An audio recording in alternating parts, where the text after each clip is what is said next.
Magandang umaga mga igan, dinukot at pinwalaang pinatay ang mayor ng bayan ng Bien Unido sa Bohol na si Mayor Gisela Boniel. Pangunahing suspect po sa krimen ng kanyang mismong asawa at narito ang unang balita. Who you are? Ha? Ito ba yung sinasabi mo? Meron kang, ha? Ito ba yung sinasabi mo? Meron kang connection! I'll bring you down!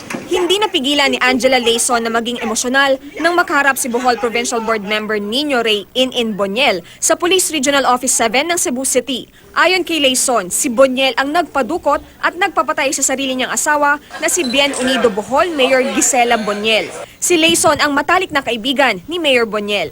Kwento niya, madaling araw nitong Miyerkules nang pasukin ng mga armadong lalaki ang kwarto ni Leyson at Mayor Boniel sa isang resort. Tutukan ako dito, nirap ang mukha ko ng duct tape. Halos hindi ako makahinga. Tiniser ako dito. Ang mayora, nakilala raw ang isa sa mga armadong lalaki na walang iba raw kundi ang sarili niyang mister.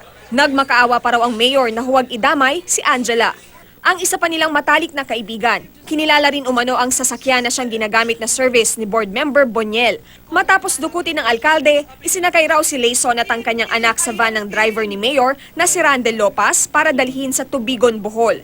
Hindi na muling nakita ni Leyson ang kaibigang alkalde. Ang huling balitang narinig niya, patay na ang mayora.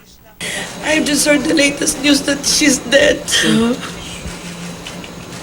Batay sa paunang investigasyon ng pulisya, matapos patayin ay itinapon pa raw sa dagat sa bahagi ng Lapu-Lapu ang mga labi ni Mayor Boniel.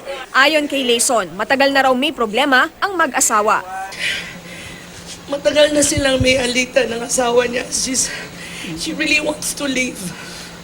Okay, dahil ginagamit lang siya with the position that she has. Dati ring alkalde ng Bien Unido si In Boniel. Matapos ang kanyang 3 taong termino noong 2016, si Gisela naman ang tumakbong alkalde. Kasunod ng sumbong ni Leyson, hinuli ng mga pulis si board member Boniel. Sa ikuan sa lawyer lang.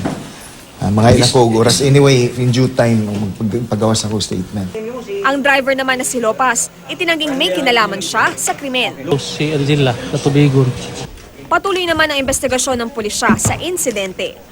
Base sa ating investigation ay lumalabas na pinatay itong si Mayor, pero magtatanggap tayo ng search operation doon sa sinasabing pinaghapunan.